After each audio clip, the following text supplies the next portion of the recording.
Good morning student. मैं श्री दीपचंद चौधरी महाविद्यालय ललितपुर से प्रियंका पुरोहित। आज हम अपने डीएलएड एसएसटी की क्लास कंटिन्यू करते हैं, है ना। लास्ट क्लास में हमने पढ़ा था भारत की वनस्पति, जलवायु, इन सब से रिगार्डिंग ऑब्जेक्टिव क्वेश्चन। हमारा जो हिस्ट्री का पोर्शन है एंड जो ज्योग्राफी का पोर्शन है, बोथ पोर्शन कंप्लीट हो चुके हैं, ठीक है। हमने दोनों पोर्शन है अकॉर्डिंग टू सिलेबस हमने सारे टॉपिक्स डिस्कस किए, उनके रिगार्डिंग क्वेश्चन देखे, ठीक है। अब जो मैं नया टॉपिक स्टार्ट करने जा रही हूँ दैट इज सिविक्स। क्या है? सिविक्स। तो इसका जो हमारा फर्स्ट टॉपिक है सिविक्स के अंदर वो क्या है? ग्रामीण एवं नगरीय जीवन शैली। मतलब गांव में और जो नगर में लोग रहते हैं उनकी जीवन शैली कैसी है। तो इसके अंदर जो जो हमें कवर करना है वो क्या है? ग्रामीण जीवन, मतलब गाँव के लोगों का जो जीवन है वो कैसा होता है। फिर हम सभी जानते हैं गांव में क्या होती है? पंचायत होती है ना। तो पंचायती व्यवस्था कैसी है ना। ग्राम पंचायत क्या होता है। फिर हमने देखा कि जो पंचायती राज व्यवस्था है उसे 3 भाग में बांटा गया है, ग्राम पंचायत, क्षेत्र पंचायत, जिला पंचायत, है ना। तो हमें इनके कार्य देखना है कि ग्राम पंचायत क्या कार्य करता है, क्षेत्र पंचायत क्या काम करती है, जिला पंचायत क्या काम करती है, ठीक है। तो आज का जो वीडियो है उसमें हम ग्रामीण जीवन कैसा होता है, पंचायती राज व्यवस्था क्या है, संविधान में इसका कहाँ उल्लेख है, और ग्राम पंचायत क्या है, इतना हम डिस्कस करेंगे। एंड नेक्स्ट वीडियो में हम क्षेत्र पंचायत एंड जिला पंचायत का गठन देखेंगे और उसका कार्य देखेंगे। अब अगर मैं ग्रामीण जीवन की बात करूं तो हमारा जो भारत है वो गांव प्रधान देश है। क्या है? ग्राम प्रधान देश है। हम सभी जानते हैं जो भारत है वो कृषि प्रधान देश है। यहाँ के जो अधिकतर 70% जनसंख्या है वो कहाँ निवास करती है? गाँव में निवास करती है। तो क्या है? भारत प्रमुखता क्या है? गांव का देश है। यहाँ की जो 70% आबादी है वो क्या है? गांव में निवास करती है। जो लोग गांव में निवास करते हैं उनका आजीविका का प्रमुख साधन क्या होता है? या तो वो कृषि करते हैं या वो छोटे छोटे कुछ कुटीर उद्योग धंधे करते हैं या फिर पशुपालन करते हैं ना। तो गाँव के जीवन का मुख्य व्यवसाय क्या होता है? कृषि, कुटीर उद्योग या पशुपालन, है ना। तो हमारे यहाँ की अब हम सभी जानते हैं कि जो हमारे देश की कृषि है वो वर्षा प्रधान है ना।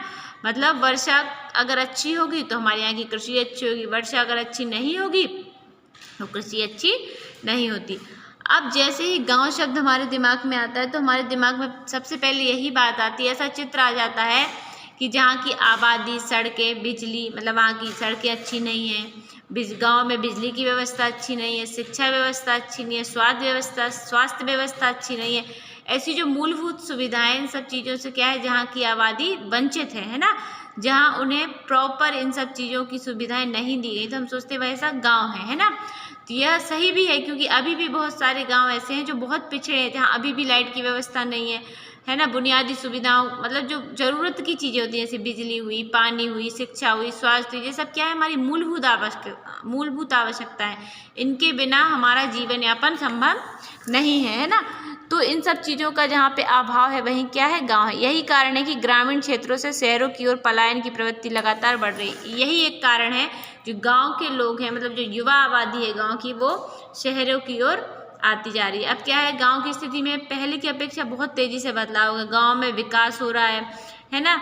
महात्मा गांधी की मान्यता थी कि भारतीय ग्रामीण जीवन का पुनर्निर्माण ग्राम पंचायत की पुनः व्यवस्था से ही संभव है। महात्मा गांधी का ऐसा मानना था कि अगर हमें गांव का पुनर्निर्माण करना है या ग्रामीण जीवन का पुनर्निर्माण करना है तो हमें ग्राम पंचायतों की क्या करनी पड़ेगी? पुनः स्थापना करनी पड़ेगी। तो ये था ग्रामीण जीवन। ग्रामीण जीवन क्या है? जो मतलब जो लोग गांव में रहते हैं वो अपना जीवन यापन किससे करते हैं? कृषि से करते हैं ना। फिर क्या है? पंचायती राज व्यवस्था। पंचायती राज व्यवस्था क्या है ना। तो समाज एवं देश के विकास में पंचायत की क्या है? बहुत महत्वपूर्ण भूमिका है ना। अब ये क्या है? जो लोकतंत्र है हमारे यहाँ, क्या है? लोकतंत्र है कि राजतंत्र? लोकतंत्र है। भारत क्या है? तो जो लोकतंत्र की सबसे निचली सीढ़ी कहा जाती है वो क्या है? पंचायत व्यवस्था। क्या है? पंचायत व्यवस्था। सबसे निचली सीढ़ी क्या है? पंचायत, है ना। क्योंकि पंचायत लोकतंत्र विकास की क्या है? सबसे पहली सीढ़ी है ना। यहाँ जितनी ज़्यादा उन्नत संविधान में होगी देश की व्यवस्था में उतना ही अधिक क्या आएगा? निखार आएगा। मतलब अगर सबसे पहली सीढ़ी है, यहाँ जितना ज़्यादा विकास होगा, जितनी ज़्यादा ये उन्नत होगी तो देश की हमारी व्यवस्था भी उतनी ज़्यादा ही क्या होगी? अच्छी होगी, है ना। इसकी महत्ता देखते हुए जो संविधान के निर्माता थे उन्होंने संविधान के अनुच्छेद 40 में ग्राम पंचायत के गठन का प्रावधान दिया है, ठीक है है ना, इनके निर्माता ने अनुच्छेद 40 में, संविधान के अनुच्छेद 40 में ग्राम पंचायत के गठन का क्या दिया है, प्रावधान दिया है। ठीक है, और उन्होंने ऐसी आशा की थी कि जो सरकारें आने वाले दिनों में आएंगी वो इस जो उन्होंने मतलब ग्राम पंचायत दी थी उसमें क्या करेंगी, मजबूत स्थिति प्रदान करेंगी, मतलब उसमें और ज़्यादा वो क्या करेंगी, सुधार करेंगी, है ना।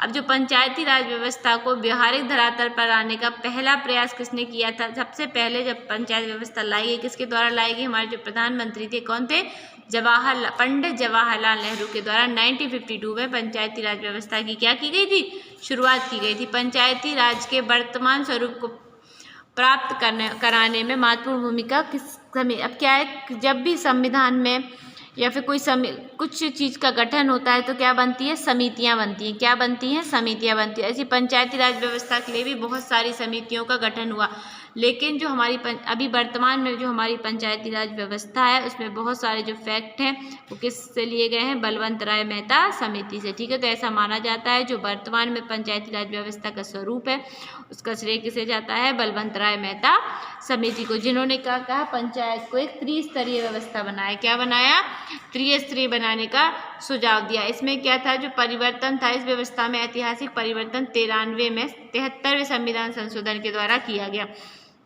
1993 में हमारे संविधान में 73वां संविधान संशोधन जोड़ा गया। ठीक है, उसके थ्रू इसमें परिवर्तन किया गया जो आज भारत की तस्वीर बदलने और उसके दृष्टिकोण को आगे बढ़ाने में इसकी। ठीक है, अब जो 73वां संविधान संशोधन था वो संविधान में कहाँ जोड़ा गया, भाग 9 में। कहाँ जोड़ा गया, भाग 9 में। पंचायती राज व्यवस्था को क्या दिया गया, त्रिस्तरीय बनाया गया। कैसा बनाया गया, त्रिस्तरीय। मतलब जो पंचायती राज व्यवस्था है वो एक ग्राम लेवल पे होगी, एक क्षेत्र लेवल पे होगी और एक जिला लेवल पे होगी, है ना। तो ग्राम पंचायत, ग्राम का प्रधान होता है, फिर ब्लॉक मतलब क्षेत्र पंचायत, फिर जिला पंचायत, है ना। तो आज हम पढ़ेंगे ग्राम पंचायत के बारे में। किसके बारे में, ग्राम पंचायत के। ग्राम पंचायत होता क्या है ना। अब जिस गांव की आबादी 1000 की आबादी पर एक ग्राम पंचायत होती है, मतलब कम से कम किसी गांव की आबादी 1000 होनी चाहिए। अगर किसी गांव की आबादी 1000 है तो वहाँ पे पंचायत गठित की जा सकती है। ठीक है, जिन गांव की आबादी 1000 से भी कम है वहाँ पास के अन्य छोटे छोटे गांवों को मिलाकर एक ग्राम पंचायत बनाई जाती है। ठीक है, अगर 1000 है या 1000 से ज़्यादा है तो उस गांव को क्या है, पंचायत गठित कर सकते हैं। लेकिन अगर उससे कम है तो आसपास के और छोटे छोटे गाँवों को मिलाकर दो या 3 गाँव की एक पंचायत गठित की जाती है ना। तो ग्राम पंचायत राज व्यवस्था का निम्नतर स्तर है ना। अगर पंचायती राज व्यवस्था का अगर लोकतंत्र का सबसे निम्न स्तर क्या है, पंचायत, है ना।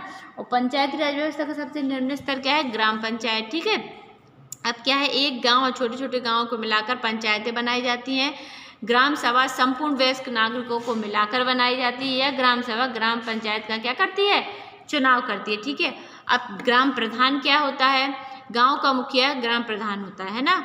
जो गांव का मुखिया होता है वो क्या होता है, ग्राम प्रधान होता है। ग्राम प्रधान का चुनाव उसी गांव के नागरिकों द्वारा होता है। मतलब जब ग्राम प्रधान का चुनाव किया जाता है, जो वोटिंग है, तो जो उसी गांव के नागरिक हैं वो उसमें क्या करेंगे, वोटिंग करेंगे। ठीक है, अब क्या है, ग्राम प्रधान गांव की जनता की मूलभूत सुख सुविधाओं के लिए कार्य करते हैं ना। मतलब जो गांव के लिए ज़रूरी है, वहाँ की सड़कें, वहाँ पानी, वहाँ स्वास्थ्य, इन सब चीज़ों के लिए कार्य कौन करता है, उस गांव का ग्राम प्रधान करता है। ठीक है, इन्हें जनता का प्रतिनिधि भी कहा जाता है। इनका कार्यकाल कितने टाइम का होता है, 5 वर्ष का होता है। लेकिन अगर कोई प्रधान ठीक से काम नहीं कर रहा है तो पंचायत समिति उसे हटा भी सकती है ना। तो ग्राम प्रधान को हटाने का अधिकार किसे है, ग्राम पंचायत समिति को। अब ग्राम पंचायत समिति क्या होती है ना। इस समिति का सदस्य वही होगा जो उस गांव का निवासी या फिर ग्राम का, भारत का नागरिक होगा।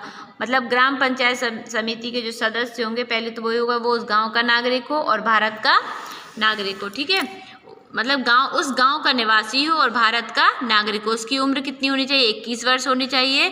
और 18 वर्ष के सभी नागरिक क्या कर सकते हैं, मतदान कर सकते हैं। ठीक है, इसकी सदस्य संख्या गांव की जनसंख्या के आधार पर निर्धारित होगी। मतलब जो ग्राम पंचायत समिति के सदस्य हैं इसका निर्धारण कौन करेगा, जितनी उस गांव की क्या होगी, जनसंख्या होगी, उस आधार पे क्या होती है, निर्धारित होगी। जैसे 1000 ग्राम सभा की जनसंख्या पर ग्राम पंचायत समिति में सदस्यों की संख्या कितनी होगी, 9 होगी। कितनी होगी, 9। 2000 पे 11, 3000 पे 13, की जनसंख्या से अधिक पे कितनी होगी? 15, है ना। तो जैसी उस गांव की जनसंख्या होगी अकॉर्डिंग टू ग्राम पंचायत समिति के सदस्यों की संख्या होगी। अब जो ग्राम पंचायत, उसके मुख्य कार्य क्या होंगे? एक तो नागरिकों को सुविधाएं प्रदान करना, समाज कल्याण के कार्य करना और विकास के कार्य करना। अब नागरिक सुविधाएं क्या होती हैं? उनके लिए अच्छा जीवन स्तर देना, स्वास्थ्य व्यवस्था देना, आसपास के इलाकों में गंदगी ना होना, पीने का स्वच्छ पानी उपलब्ध कराना, सड़क व्यवस्था करना, प्रकाश की व्यवस्था करना, बच्चों की शिक्षा के लिए अच्छे स्कूल खुलवाना, ये सब किसका काम होता है? ग्राम पंचायत का कार्य होता है। ये नागरिक सुविधाओं के अंतर्गत आती है। फिर क्या है? समाज कल्याण के क्या हो गए? ग्राम पंचायत जन्म तथा मृत्यु के आंकड़े रखती है ना। ग्राम पंचायत के पास कितने लोगों का जन्म हुआ, कितने लोगों की मृत्यु, इसके आंकड़े रहते हैं।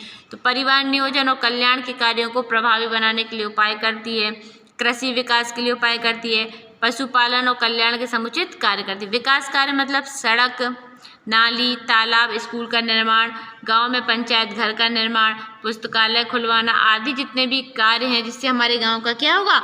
विकास होगा। वे सभी विकास के कार्य किसके द्वारा किए जाते हैं? ग्राम पंचायत के द्वारा किए जाते हैं। ठीक है, तो नेक्स्ट वीडियो में हम देखेंगे क्षेत्र पंचायत और जिला पंचायत। आज का क्लास हम यहीं ऑफ करते हैं। Okay student, good day.